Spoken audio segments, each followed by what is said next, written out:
Hello मुलांनो, कसे आहात? मी तुमची लक्ष्मी आजी. तर आज आपण भगवद्गीता अध्याय 1 अर्जुन विषाद योग मधला 16, 17 आणि 18 हे श्लोक वाचणार आहोत. 15 आपले श्लोक वाचून झालेले आहेत, तर पुढे वाचूया. चला मग सुरू करूया. अनंत विजयम राजा कुंतीपुत्रो युधिष्ठिरः नकुलः सहदेवश्च सुघोषमणिपुष्पकौ काश्यश्च परमेश्वासः शिखण्डी च महारथः धृष्टद्युम्नो विराटश्च सात्यकीश्चापराजितः द्रुपदो द्रौपदेयाश्च सर्वशः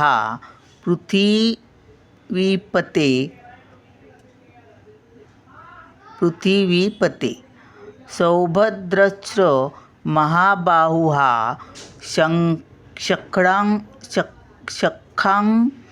शखान्दद्मुः पृथक्.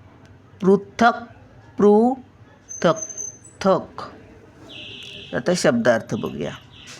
अनंत विजयम म्हणजे अनंत विजय नामक शंख. राजा म्हणजे राजा. कुंतीपुत्र म्हणजे कौतेय. युधिष्ठिरः म्हणजे युधिष्ठिर. नकुलः म्हणजे नकुल. सहदेवः म्हणजे सहदेव. च म्हणजे आणि. सुघोष मणिपुष्पकौ म्हणजे सुघोष आणि मणिपुष्पक नामक शंख. काश्य म्हणजे काशीचा राजा. च म्हणजे आणि. परम इषु आरसः म्हणजे श्रेष्ठ धनुर्धारी. शिखंडी म्हणजे शिखंडी. च म्हणजे सुद्धा. महारथः म्हणजे सहस्र सैनिकांशी एकटाच लढू शकणारा.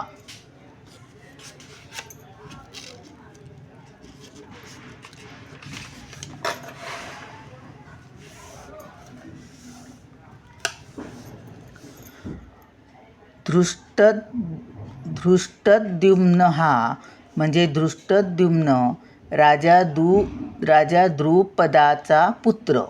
विराटः म्हणजे विराट. या राजाने पांडवांना अज्ञातवासाच्या वेळी आश्रय दिला होता. अज्ञात लिहिलं पण अज्ञात बोलतात. च म्हणजे सुद्धा.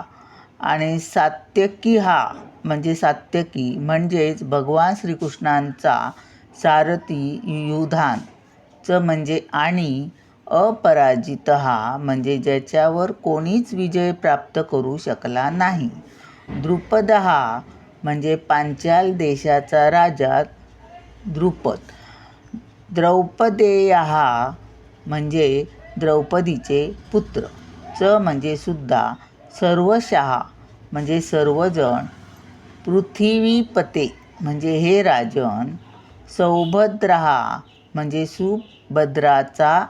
सुभद्रा पुत्र अभिमन्यू. च म्हणजे सुद्धा. महाबाहुः म्हणजे विशाल भुजा असलेला. शंखांन म्हणजे शंख. दध्मू धचा थोडासा उच्चार येतो. दध्मू हा म्हणजे वाजविले. पृथक म्हणजे वेगवेगळे.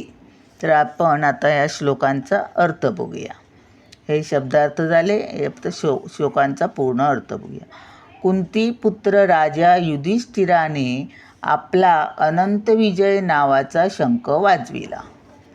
त्यानंतर नकुल आणि सहदेव यांनी सुघोष आणि मणिपुष्पक नामक शंख वाजविले. हे राजन, महाधनुर्धर काशी नरेश, श्रेष्ठ योद्धा शिखंडी, धृष्टद्युम्न, विराट, अपराजित सात्यकी, द्रुपद, द्रौपदीचे पुत्र आणि सुभद्रेचा महाबाहू पुत्र आणि इतरांनी आपापले शंख वाजविले. हे सगळे कोणी कोणी शंख वाजविलेत ते आपल्या त्या श्लोकामध्ये सांगितलेलं आहे. तात्पर्य बघूया काय आहे ते. संजयाने मोठ्या चातुर्याने धृतराष्ट्राला सांगितले की म्हणजे युद्धभूमीवर जे काही चालू होतं ते धृतराष्ट्राला संजय सांगत होता. धृतराष्ट्र आंधळा होताच आणि संजय ह्याला दूरदृष्टी असल्यामुळे तिथे बसून धृतराष्ट्राजवळ बसून तो तिकडे काय चाललं ते सांगत होता.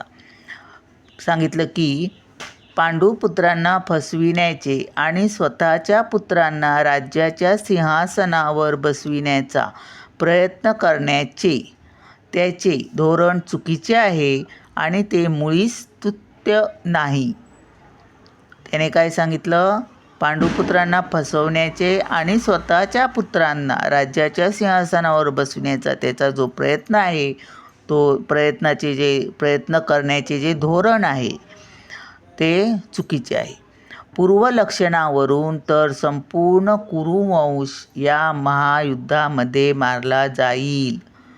जी पूर्वलक्षणं आहेत, युद्ध चालू झालं नाही पण जे काही जसे राहिलेत तयार आहेत, हे काही ध्वनी वगैरे झालेत, शंख वाजवलेत, त्यावरून असं दिसून येतं की कुरुवंश मारला जाणार हे स्पष्टपणे कळून आले आहे.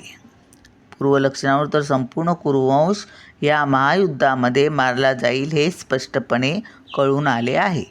पितामह भीष्मापासून ते अभिमन्यूसारख्या नातवंडापर्यंत तसेच जगातील इतर सर्व राज्यांचे राजे जे कोणी त्या ठिकाणी उपस्थित होते त्या सर्वांचा विनाश निश्चित होता.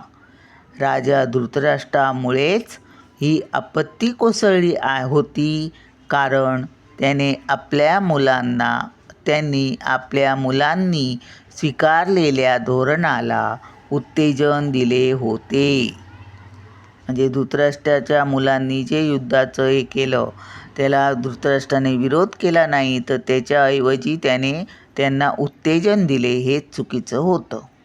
तर त्यामुळे सगळ्यांचाच नाश होणार आहे. कुठून?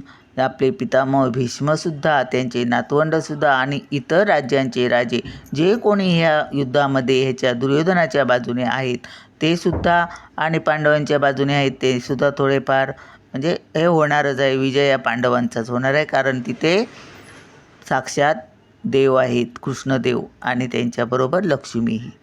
तर असं आपला श्लोक झालेले आहेत. पुढचे श्लोक पुढे घेऊया. आता बाय.